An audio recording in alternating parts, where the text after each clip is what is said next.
예, 이렇게 공적연금이 가지고 있는 문제를, 어, 적정성, 재정적 지속 가능성, 그리고, 어, 사각지대 문제, 이렇게 세 가지로 봤을 때, 우리 이 나라 같은 경우에는 이러한 문제들을 어떻게 완화할 수 있나, 음, 대략적인 방안에 대해서 말씀을 드리도록 하겠습니다. 먼저 이제 국민연금 소득 대체율을 현재 이제 40%인 소득 대체율을 뭐 45%나 아니면 50%까지 증가시킬 수 있는 방법도 있을 수 있습니다. 아까 말씀드린 것 같이 뭐 아이로 예, 그 어떤 주장 혹은 EU 보고서에 있는 어떤 선진국들의 현황 등을 봤을 때 급여 승률이 약 1.3에서 1.4 정도 되면은 적정하지 않을까라고 생각을 해볼 수 있습니다. 이렇게 봤을 때 예를 들어서 급여 승률 1.4 정도를 목표로 하려면 국민연금의 소득 대체율은 한 45%가 돼야겠죠. 현재 기초연금의 소득 대체율이 약 12% 정도 되기 때문에 음, 어, 우리나라의 이제 급여 적정성의 목표를 1.4, 급여 승률 1.4로 봤을 때는 국민연금의 소득 대체율을 조금 상향 조정하는 것도 가능할 수 있을 것 같습니다. 하지만 이제 현재 우리나라의 초저출산이라든지 아니면 빠른 고령화라든지 이러한 상황을 고려한 재정 안정화, 재정적 지속 가능성에 방점을 찍어서 공적연금을 발전시켜야지 되겠다라고 생각을 할 경우에는 어, 급여 승률 1.3 정도가 타당하지 않을까라는 생각을 해볼 수 있습니다. 그래서 이제 재정적 지속 가능성의 목표를 둘 경우에 급여 승률 1.3 정도가 타당할 수 있겠고요.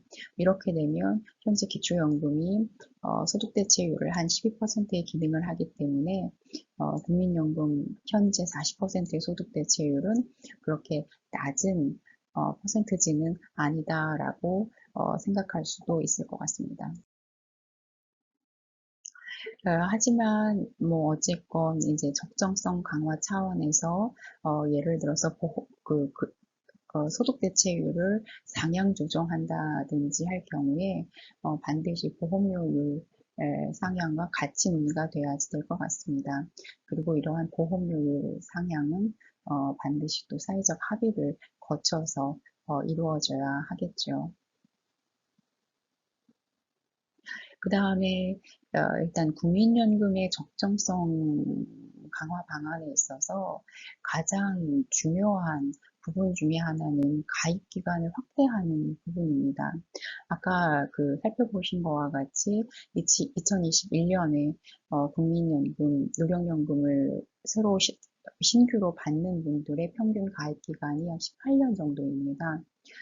선진국들 같은 경우에는 뭐 40년까지 가입 기간이 이루어지고 있기도 하거든요.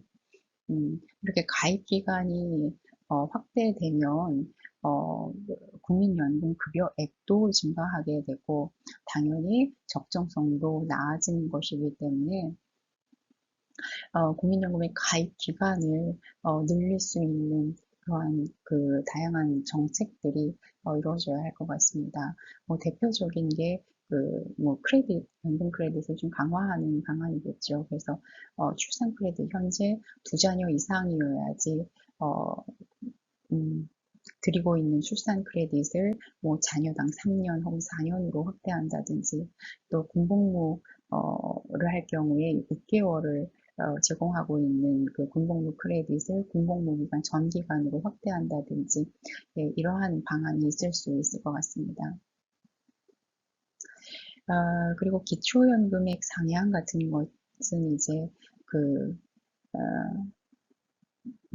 여러 가지 그 정치적인 영향도 많이 받는 내용이기 때문에 시간이 조금 지나봐야 조금 이제 그 정확한 명확한 어떤 모습이 나타날 것 같습니다.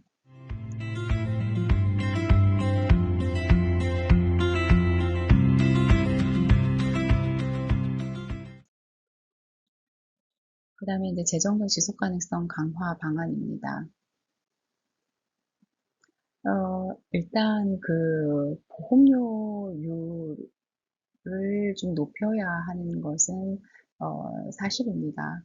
물론 현재 이제 뭐 코로나라든지 다양한 이유로 해서 경제 상황이 매우 안 좋아서 지금 당장 보험료율을 높이는 것은 어려울 것 같습니다. 그럼에도 불구하고 이제 그 소득 대체율 40%를 유지하기 위한 연금의 어떤 제도적인 지속 가능성을 유지할 수 있는 그런 수준의 보험료율까지는 좀 상향 조정해야 하는 게 사실입니다. 그래서 이제 이렇게 보험료율을 높이기 위해서는 보험료율을 과연 어느 정도까지 높일 수 있는지 보험료율 상한에 대한 논의가 이루어져야 할 것이고요. 그 다음에 이제 이러한 논의, 사회적 합의를 통해서 보험료율 상한이 결정이 되면 이제 그 보험료율을 몇 년에 몇 %씩 어떻게 상향 조정할 것인지에 대한 그 스케줄에 대한 논의도 역시 필요할 것입니다. 그래서 상당히 조심스럽지만 이러한 그 논의들을 위한 사회적 합의가 이루어져야 할 것입니다. 그 다음에 이제 그 수급 연령 상향 역시 그 재정적인 지속 가능성을 강화할 수 있는 매우 중요한 방안 중의 하나입니다. 현재 국민연금은 2033년까지 65세로 국민연금 수급 연령이 상향 조정되고 있는 상황입니다. 하지만 이제 뭐 선진국들은 67세, 68세까지도 연금 수급 연령이 상향되어 있고요. 그리고 그 이후에는 이제 수급 연령과 기대 연령을 같이 연계해가지고 계속 조정을 하고 있기도 합니다.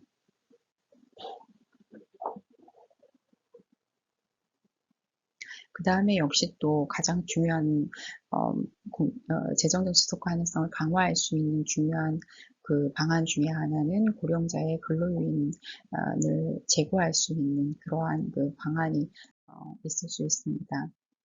그 다음에 이제 뭐 여러 가지 재정적 지속 가능성을 강화할 수 있는 여러 가지 방안들에 대해서 적어놓기는 했습니다.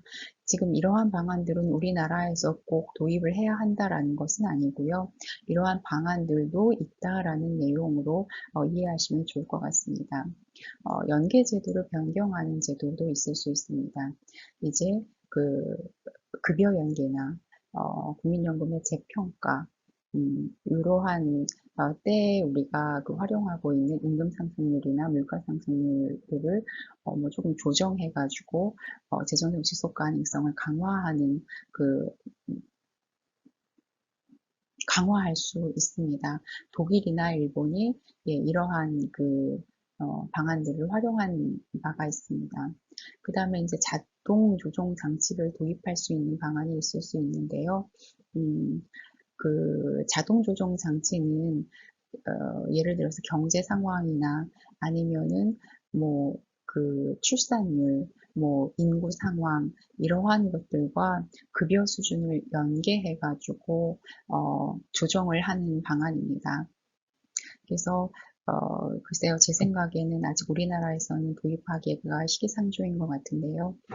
독일, 스웨덴, 일본 등이 자동 조정 장치를 도입해서 현재 운영을 하고 있는 상황입니다. 그 다음에 뭐 명확한 재정 목표를 제시하는 것 역시 재정적 지속 가능성을 강화할 수 있는 뭐 중요한 방안 중에 하나가 될 수 있을 것 같습니다. 그리고 명확한 재정 목표를 제시할 경우에는 반드시 급여 하한이나 보험료율 상한들을 함께 포함을 한다면 이제 개개인들이 좀 더 계획적으로 자신의 노후소득을 준비할 수 있을 것입니다. 그 다음에 뭐 NDC를 도입하는 방안도 있을 수 있습니다. 뭐 스웨덴이나 이탈리아, 폴란드 같은 경우에는 이제 현재 DB 방식을 NDC로 바꾸어서 공적연금의 재정적 지속 가능성을 제고하고 있기도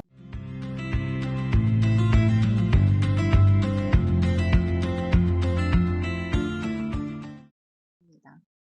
그 다음에 이제 사각지대 완화 방안입니다. 아까 말씀드린 것 같이 이제 국민연금의 평균 가입 기간은 한 약 18년으로 짧기 때문에 이를 늘려주는 것이 가입 기간을 강화하는 것이 상당히 중요한 과제 중에 하나입니다. 그래서 이를 위해서는 아까 말씀드린 것 같이 여러 가지 크레딧들을 확대 강화해서 이룰 수 있고요. 또 보험료 지원제도 같은 것들도 더 강화해서 사각지대를 완화할 수 있을 것 같습니다. 네, 지금까지 공적연금의 지속 가능성에 대해서 말씀을 드렸습니다. 감사합니다.